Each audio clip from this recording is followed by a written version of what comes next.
Hola queridos amigos, lectores y suscriptores de este espacio de lectura del Centro Cultural El Parnaso.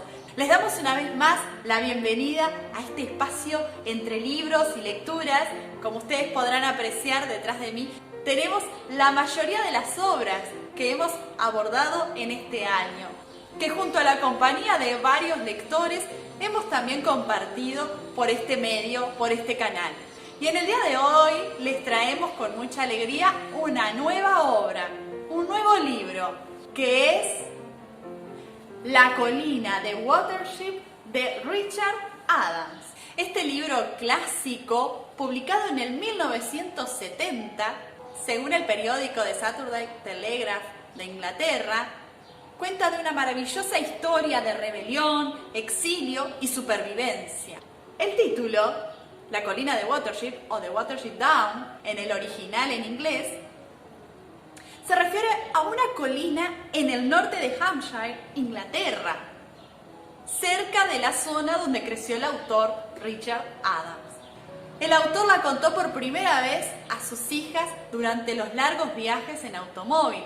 De hecho, está dedicado a ella. Como dijimos, situada en el sur de Inglaterra, alrededor de Hampshire, la historia presenta a un grupo de conejos que buscan escapar de la destrucción de su madriguera y buscan un lugar para establecer un nuevo hogar en la colina de Watership.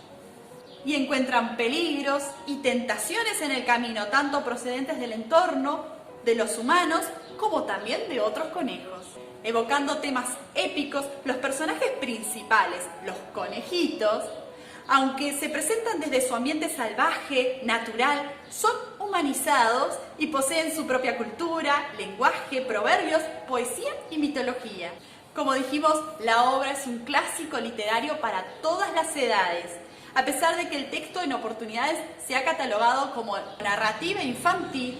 Algunos teóricos aseguran que es un reflejo de la sociedad y las complejidades humanas, una metáfora literaria sobre el comportamiento y la ambición humana, ya que el libro explora los temas de exilio, la supervivencia, el heroísmo, el liderazgo, la responsabilidad política y la creación de un héroe y una comunidad.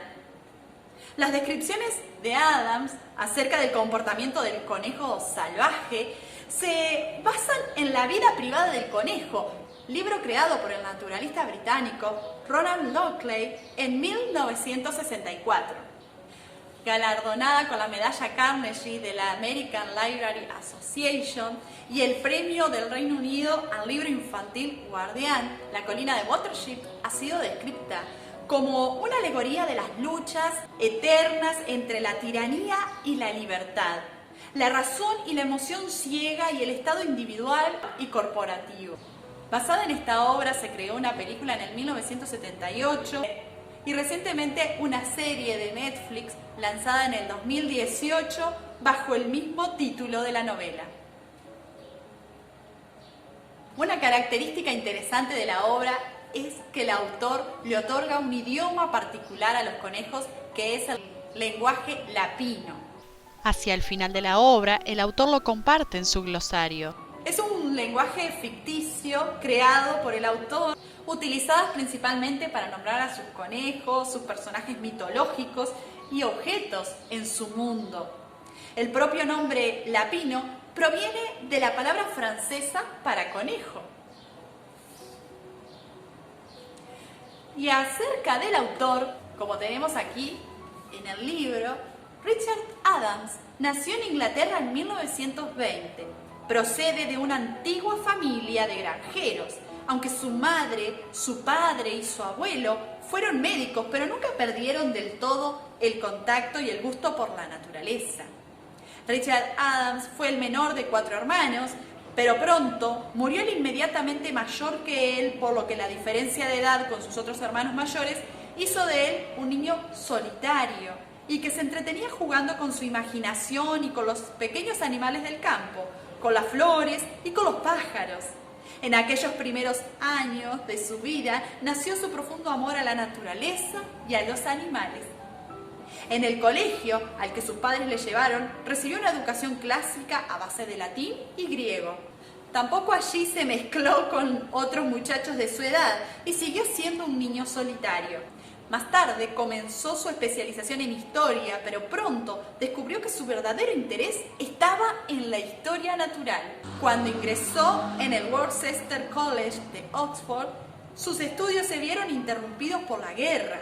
Terminada esta, durante la cual sirvió en Oriente Medio, volvió a la universidad y tras su graduación ingresó en el servicio civil, en el cual se ocupó principalmente de los problemas de la contaminación de la atmósfera para el Ministerio del Medio Ambiente.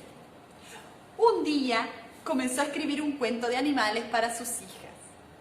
Pronto se dio cuenta de que de ahí podía salir un libro. Y luego de un trabajo paciente de corrección, de escribir una y otra vez la misma escena, de romper muchos bocetos y emborronar muchas cuartillas, el libro quedó terminado. En la actualidad se ha convertido en una obra clásica de la literatura inglesa. Les invito a compartir el primer capítulo de esta ronda de lectura que comienza en el día de hoy sobre la obra de Richard Adams, La colina de Watership. ¿Me acompañan? A Juliet y Rosamond, recordando el camino a Stanford-on-Avon. La granja Luddenhare es un lugar real, como todos los demás lugares que figuran en el libro. Pero el señor y la señora Caney, su pequeña Lucy y el personal de la granja son ficticios. Cualquier parecido con personas vivas o muertas es mera coincidencia. Capítulo 1. El cartel. Las prímulas habían pasado hacia la linde del bosque, donde se abría el terreno y descendía hasta un antiguo cercado con una zanja breñosa. Solo unas manchas de amarillo pálido asomaban todavía entre las zarzas y las raíces de los robles. Al otro lado de la cerca, la parte alta del campo estaba llena de madrigueras de conejos. En algunos puntos la hierba había desaparecido del todo y por todas partes había montones de excrementos secos en donde solo podía crecer el amargón. A unos 100 metros, al pie del declive, corría el arroyuelo de 1 metro de ancho, casi ahogado entre capuchinas, berros y vincas azules. El camino de carros atravesaba una alcantarilla de ladrillos y subía por la cuesta opuesta hasta una verja de 5 palos. En la cerca de espinos, la tranquera llevaba a la pradera. El poniente de mayo estaba envuelto en nubes rojas y todavía faltaba media hora para el crepúsculo. La lomada estaba llena de conejos. Algunos masticaban la hierba rala cerca de las cuevas, otros se habían adelantado a buscar dientes de león o alguna primavera que los otros no hubieran visto. De cuando en cuando, alguno se sentaba tieso sobre un hormiguero y miraba alrededor, con las orejas rectas, la nariz en el aire. Pero un mirlo que cantaba sin parar en las vecindades del bosque demostraba que no había allí nada alarmante, y en otra dirección, a lo largo del arroyo, todo estaba vacío y en sosiego. La conejera estaba en paz. A lo alto de la loma, cerca del guindo, en donde estaba el mirlo, había un grupito de cuevas casi ocultas entre la breña. En la media luz, verdosa, a la entrada de uno de aquellos agujeros, estaban sentados 2 conejos, uno junto al otro. Finalmente salió el más grande. Avanzó por la loma bajo la protección de la breña, llegó hasta la zanja y volvió a subir al campo. Unos momentos después le siguió el otro.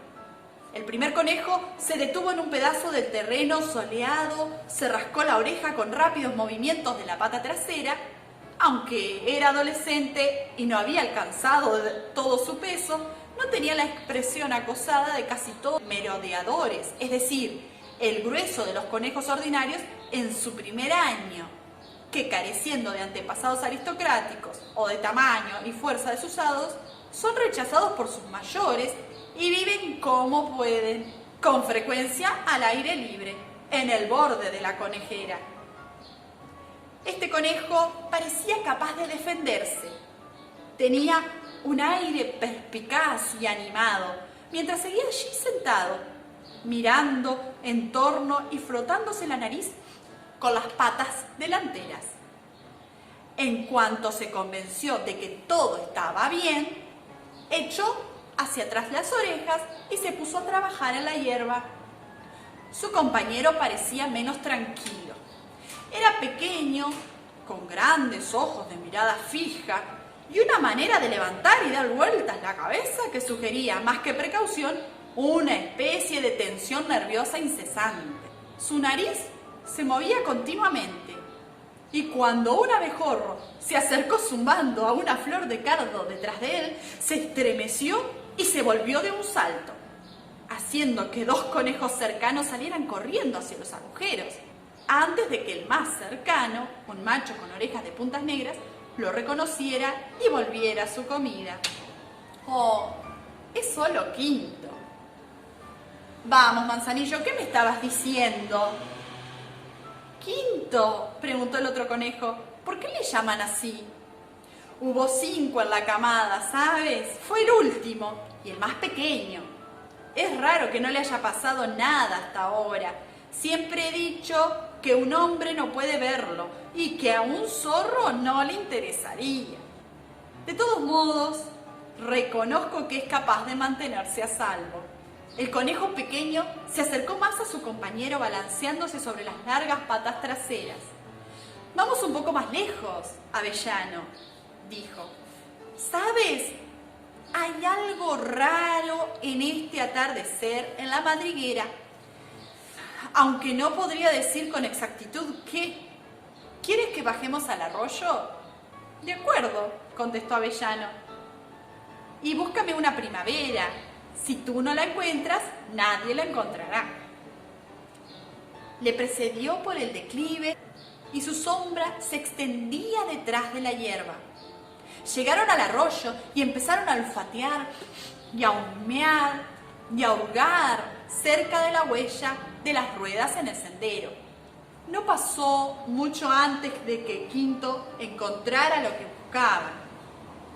Las primaveras son un manjar para los conejos y generalmente quedan muy pocas a fines de mayo en las cercanías de una conejera, por pequeña que sea. Esta planta todavía no había florecido y la baja profusión de las hojas estaba casi escondida entre la hierba alta. Se habían puesto a comer cuando 2 conejos más grandes llegaron corriendo desde el otro lado del vado cercano. ¡Primaveras!, dijo uno. Está bien, dejadlas para nosotros, vamos pronto, añadió al ver vacilar a Quinto. ¿Me has oído, no? ¿Las hemos encontrado, Quinto? Flox, dijo Avellano. Y nos la comeremos nosotros, dijo Flox. Las primaveras son para los Ousla. ¿Acaso no lo sabes? Si no te has enterado, te lo enseñaremos enseguida. Quinto ya se había ido. Avellano lo alcanzó en la alcantarilla. Estoy asqueado, cansado de esto, dijo. Siempre pasa lo mismo. Estas son mis garras, esta es mi primavera, estos son mis dientes, esta es mi madriguera. Te juro que si un día formo parte del Ousla, trataré a los merodeadores con un poco de decencia. Bueno, tú por lo menos puedes llegar algún día a formar parte del Ousla, contestó Quinto. Vas a ir aumentando de peso y eso es algo que nunca me pasará a mí. No creerás que voy a dejar que te las arregles solo, ¿no?, dijo Avellano. Pero, para serte sincero, a veces tengo ganas de irme definitivamente de esta conejera. En fin, olvidémonos ahora y procuremos disfrutar de la noche. Te propongo una cosa. ¿Quieres que atravesemos el arroyo? Habrá menos conejos y tendremos un poco de paz, a menos que no te parezca seguro. La manera en que lo decía sugería que, de hecho, suponía que Quinto sabía más que él. Y por la respuesta de Quinto, esto era cosa aceptada entre ellos. No, es bastante seguro, contestó. Si empiezo a sentir que hay algo peligroso, te lo diré. Pero no es exactamente peligro lo que siento en este lugar, no sé, es algo opresivo, como el trueno. No sé qué es, pero me preocupa. De todos modos, iré contigo. Corrieron por la alcantarilla, la hierba era tupida y húmeda, cerca del arroyuelo, y subieron por la ladera opuesta, en busca de terreno seco. Parte del declive estaba en sombras, porque el sol se ponía ante ellos, y Avellano, que quería un lugar caliente y soleado, siguió hasta que llegaron cerca de la pradera. Cuando llegaban a la verja, se detuvo con la mirada fija. «Quinto, ¿qué es eso? Mira». Un poco más adelante de ellos, el terreno acababa de ser removido. Había montones de tierra sobre la hierba, unos postes pesados que apestaban a creosota y a pintura. Eran tan altos como el acebo de la cerca, y el tablero que sostenían lanzaba una larga sombra sobre el campo. Al lado de uno de los postes habían dejado un martillo y 2 clavos. Los 2 conejos se acercaron a saltos al tablero y se acurrucaron entre un montón de maleza, en el lado más apartado, frunciendo las narices ante el olor de cigarrillo apagado que había en alguna parte entre la hierba. De pronto, Quinto se estremeció y se hizo un ovillo. «Oh, Avellano, es de ahí de donde viene. Ahora ya sé, algo muy malo. Una cosa terrible se acerca, más y más». Empezó a lloriquear de miedo. «¿Qué es? ¿A qué te refieres? Dijiste que no había peligro». «No sé, es que…», contestó Quinto desvalidamente. «No hay peligro aquí en este momento, pero se acerca, se acerca. Oh, Avellano, mira, el campo está cubierto de sangre». «No seas tonto, es la luz del poniente. Vamos, Quinto, no hables así que me estás alarmando». Quinto seguía temblando y llorando entre las ortigas, y Avellano trataba de tranquilizarlo y de descubrir qué le había puesto fuera de sí. Estaba aterrado, pero ¿por qué no se escapaba y se ponía a salvo como habría hecho cualquier otro conejo inteligente? Quinto no podía explicarlo y parecía más y más inquieto. Finalmente Avellano dijo: «Quinto, no puedes seguir llorando. Además, está oscureciendo, tenemos que volver a la madriguera». «¿Volver a la madriguera?», dijo Quinto. «Llegará allí. No creas que no. Te digo que el campo está lleno de sangre». Bueno, basta», dijo Avellano con firmeza. «Deja que te cuide un poco. Sea lo que fuere, ya es tiempo de volver». Corrió por el campo y atravesó el arroyo hasta el vado. Aquí hubo una demora porque Quinto, rodeado totalmente por el apacible crepúsculo del verano, estaba atontado y casi paralizado por el horror. Cuando al fin Avellano logró llevarlo hasta la zanja, primero se negó a meterse bajo tierra, y Avellano tuvo que meterlo en el agujero casi a empujones. El sol se ponía detrás del declive opuesto. El viento se había vuelto más frío y con un poco de llovizna, y en menos de una hora llegó la oscuridad.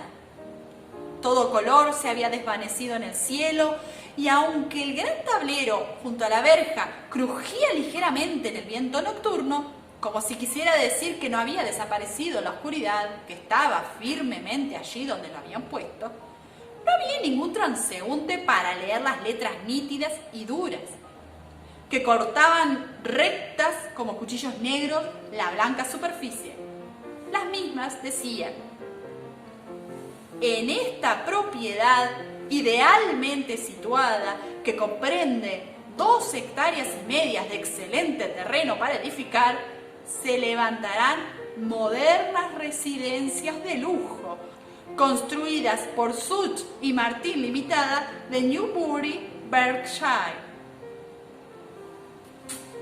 la semana que viene continuará otro lector con el próximo capítulo. No se lo pierdan, amigos. Nos vemos hasta la próxima. Chao.